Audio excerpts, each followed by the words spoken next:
बाकी उसका कोई मतलब नहीं। शुद्ध परमेश्वर के बारे में जो देखना चाहता है वह निराकार होता है और उसको हम दर्शनोपयोग कह सकते हैं। कोई किसी प्रकार की वहाँ पर अर्थव्यवस्था की बात नहीं होती है के रूप में उनका अस्तित्व रहता है। समय सार में है और ज्ञायक को ही स्वीकारा है, बाकी सम्यक दर्शन, सम्यक ज्ञान, सम्यक चारित्र आदि आदि ये सब पॉजिटिव वर्किंग है।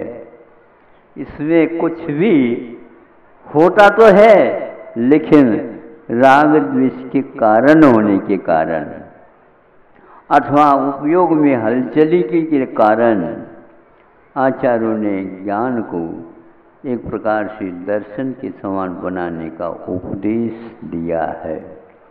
दर्शन में कोई किसी प्रकार की लहर नहीं उठती, है के रूप में पहचान होता है के रूप में पहचान अपने आप में वस्तु का सामान्य किंतु बहुत महत्वपूर्ण हमारे लिए बोध होता है। उसको एक प्रकार से निर्विकार बोलते हैं, आकार से भी रहित होता है।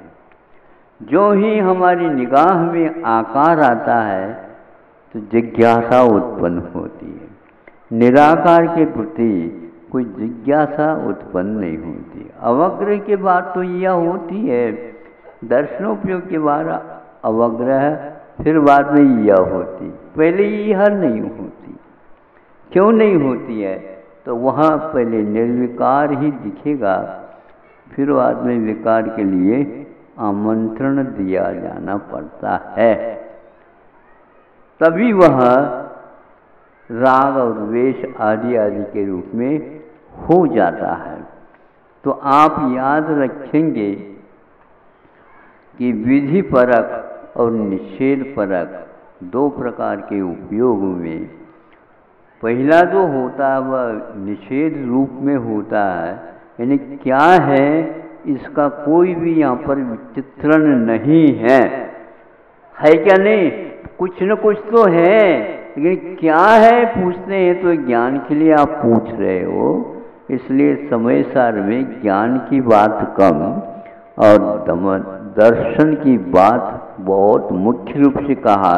और ये कहा ज्ञान को दर्शन के समान बनाने की यदि इच्छा है तो जहाँ कहीं भी बैठो वहाँ पर आपकी इच्छा की पूर्ति होगी, ऐसा आपके सामने रख दिया। कितना समझ में आ गया आप लोगों को? महाराज हमें तो ये समझ में आ गया, नेगेटिव में तो केवल फिल्म दिखता है, उसमें हम भी नहीं दिख रहे हैं, कुछ आकार दिख रहा है। आकार तो है ना, कोई न कोई होगा, उसमें मैं भी होऊंगा। अलग आप अपनी आप की जो पहचान करना चाह रहे हो ये भी गलत है। उसका संवेदन कर सकते हो, उसके लिए उन्होंने कहा कि मैं हूँ, इसका संवेदन किताब में नहीं होता, किंतु वो तो इतने होते भीतर ही होता, बाहर में तो सब बाहर ही है। बाहर में अटका हुआ संसार है और भीतर बैठा हुआ मोक्ष है, उसी में हम हैं।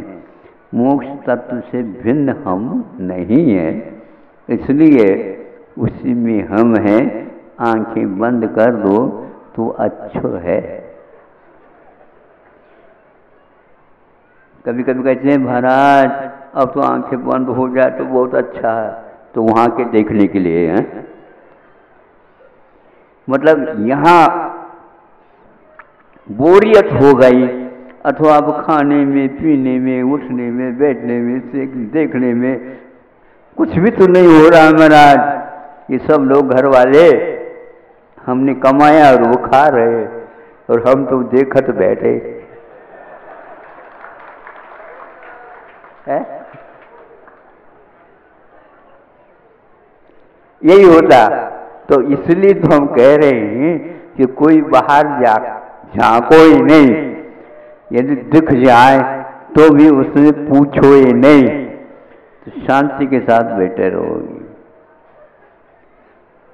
वृद्धों को प्राय करके कोई लोग घर में पूछत नहीं है, नहीं पूछत, पूछ नहीं, सब लोग खाना पीना सब कुछ, दद्दा को भी बुलाओ तो फिर बाद में दद्दा का नंबर आता। उन्होंने तो सब कुछ किया ही। तो ऐसे ही समय सार को जो पढ़ता है वो दद्दा के समान बैठना सीख ले, नहीं तो जवान के समान हो जाएगा, उसके हाथ में कभी समय सार आ ही नहीं सकता। उसमें तो दिख रहा है पैसा ही पैसा, पैसा ही पैसा दिख रहा है। इसलिए समय सार पढ़ करके भी उसका मूल्य लिखा जा रहा है, कथनचित उसी ओर दृष्टि है। और यहाँ तक कि सर्वाधिकार सुरक्षित है, और आपका ये अधिकार है, दुनिया के ऊपर आपका ये अधिकार है। आपके ऊपर स्वयं का अधिकार तो है ही नहीं, लेकिन फिर भी बाहर के ऊपर अधिकार है। तो अधिकार किसका है यह हम समझ में नहीं आता। इसलिए समयसार में कोई भी अधिकार ठीक नहीं कहा है। कौन से अधिकार? अधिकरण। तो अधिकरण के ऊपर अपने आत्म तत्व के आधार के ऊपर तो रख सकते हो, उसके ऊपर अधिकार रखने की आवश्यकता ही क्या है? अपने आप की सिद्धि के लिए ज़्यादा मेहनत नहीं करना चाहिए, किंतु संवेदन का ही एकमात्र पुरुषार्थ कर लेना चाहिए। आप लोग निराकार रूप दर्शन उपयोग, इसके आगे बढ़ियो नहीं। यदि बढ़ भी जाए तो भी वह सामान्य ही रहा वे है के रूप में। क्या है मत पूछो, क्या है? दुनिया है। क्या है कहते ही दुनिया आ जाती है, और कुछ भी नहीं कहते हैं तो संवेदन रहता है, उसको केवल हम है के रूप में कह सकते हैं, अथवा सबका अस्तित्व मात्र हो जाता है, और उसमें हम भी आ जाते हैं और पर भी आ जाते हैं।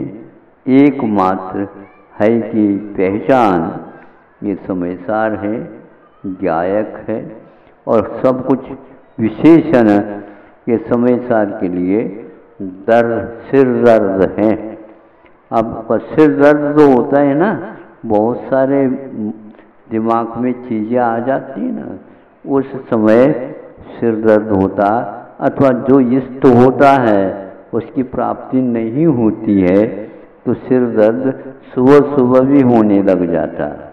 सूर्य नारायण जब तक उगता नहीं तब तक सिर दर्द नहीं होता, क्योंकि तब तक तो अंधेरा रहता, शांति रहती है। जो ही सूर्य नारायण आए नहीं, सिर दर्द हो गया, सिर दर्द हो गया। कैसे होता? आधा सिर दर्द होता।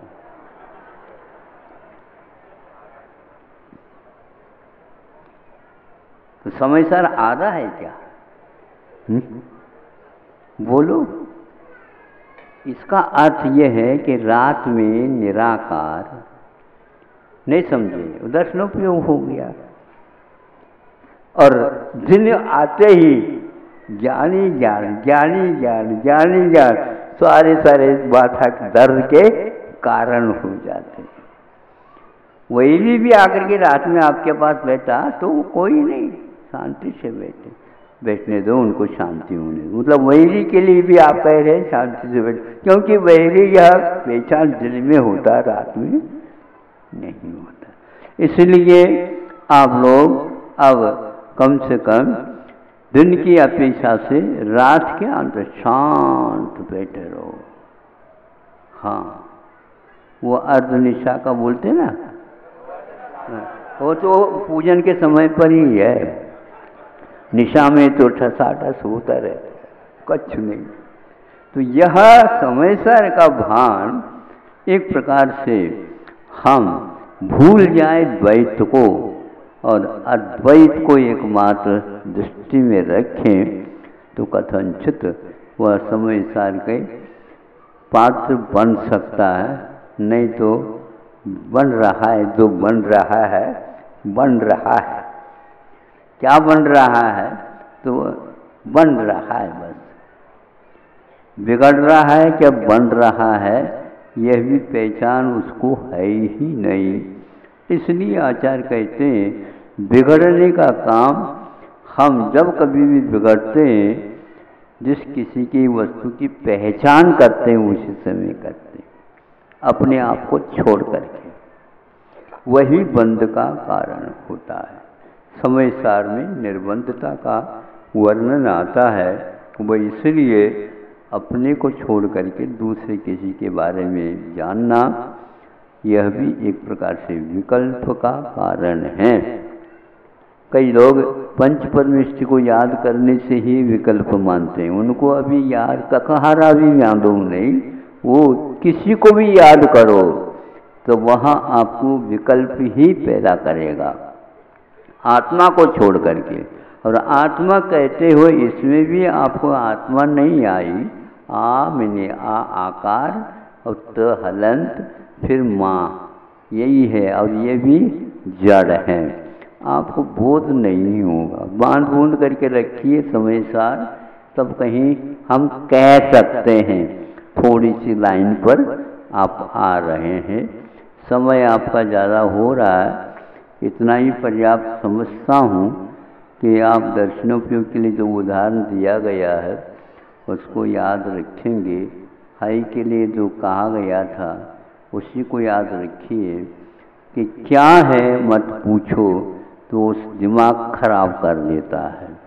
समय सार में परिणाम विज्ञान इत्यादि को भी गायक तत्व से पृथक माना है और उसको अध्यवसान कह करके उसको बंध के कारण में माना है।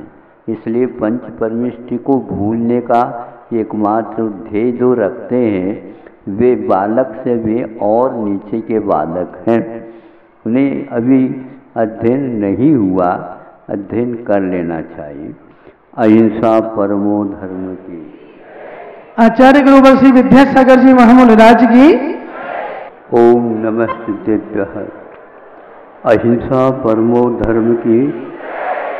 आचार्य गुरुवर श्री कुंद कुंद भगवान की। आचार्य गुरुवर श्री ज्ञान सागर मुनि महाराज की।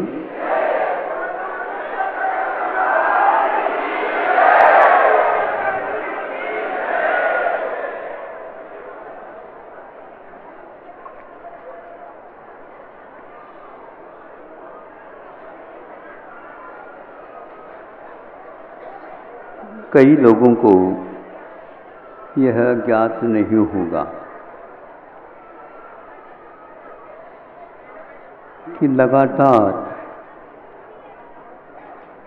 दुख की घड़ियों में जिनका जीवन गुजरता रहता है, उन्होंने सुख का स्वाद देखा नहीं। उनकी धारणा ये संभव है कि एक बार कर्म बनते हैं तो बहुत दिन तक, बहुत युगों युगों तक वो हमें परेशान करते रहेंगे। अब हमने ऐसे कोई गलती कर दी होगी जिसके स्वरूप हमें यह लंबा अवधि तक ये फल मिल रहा है, और लगता भी ऐसे ही है। प्राय करके इसमें कई लोग जुड़ जाएंगे, महाराज हमारी भी ऐसी धारणा, हमारी भी ऐसी धारणा, हमारी भी ऐसी धारणा। लेकिन हमने कहा था ये धारणा आप लोग किसी के कहने से अथवा स्वयं के अनुभव में जैसा आ रहा है उसके माध्यम से बनाया हो, क्योंकि जिसके द्वारा जो फल मिल रहा है वह फल तो संवेदन में आ रहा है, खाने पीने में आ रहा है, अनुभव में आ रहा है, किंतु जिसके द्वारा यह मिल रहा है वह हमारे लिए परोक्ष रहा है। ये पक्का है कि कर्म का ही फल मिल रहा, लेकिन फल के बारे में जो ये गलत धारणा हो रही है वह कर्म हमारे लिए हमेशा सता रहा है। ये कर्म एक ऐसा कमजोर है, तो ऐसा सिद्धांत से चलता है कर्म दोबारा कभी फल नहीं मिलता उससे। सुन रहे हो आप लोग? महाराज ये तो विपरीत बात हो गई। हम ये सोच रहे हैं एक ही बीमारी जैसे छूट नहीं रही है, आदि से लेकर के अंत तक वही है। रोग भले ही वही उसी नाम का होगा, लेकिन कर्म जब तक रोग है तब तक तो रहता है, लेकिन कर्म भी हमेशा बना रहता ऐसा नहीं है। कल ये उदाहरण दिया था कि एक फिल्म का ही चित्र आपकी नज़र में आता है, किंतु वो चल कैसा रहा है तो उसकी कंटिन्यूटी, उसकी सततता वह आपकी निगाह में नहीं आ पाती। ये श्रद्धान का विषय है। इसके लिए पढ़ा लिखा हो ऐसी कोई आवश्यकता नहीं। प्राय करें कि पढ़े लिखों के द्वारा गलत भी प्रस्तुतिकरण होता है तो युगीन सारी जनता उसी के पीछे लग जाती है। ये एक प्रकार से सांसारिक रोग जैसे ये बीमारी लग जाती है। क्या कर सकते हैं, वो भी एक बीमारी है, लेकिन ये संवेदन की बात है। ये संवेदन के विषय में आप लोग अपने आप निर्णय नहीं ले सकते। यदि लेते हैं तो वो गलत हो जाता है। एक बार गलत हो जाएगा फिर हमारे प्रवचन और भगवान के भी उपदेश या उनके दर्शन भी काम नहीं करते। यहाँ तक कह देते भगवान अभी तक तो आप हमारे लिए बहुत अच्छे काम करते आए थे, इन दिनों में किसी के कहने में आ गए देखता है जो हमारे लिए परिपूर्ण जैसे वातावरण नहीं बना रहे हैं।